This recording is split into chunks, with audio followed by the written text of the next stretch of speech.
15% by volume, in fact. Second, China has become more assertive over the past decade. It has secured docking rights and established ports and bases along the Indian Ocean, from Djibouti to Sri Lanka.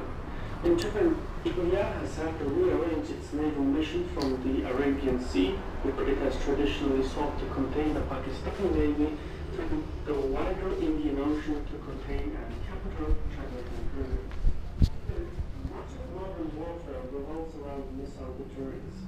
India has had an impressive success in developing a sea-based leg of its nuclear triad.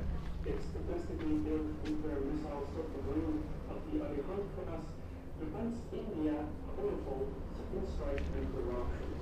There are only 4 other countries that have such capabilities. Three reasons: insecurity around China had reinvigorated the mandate of the Indian Navy.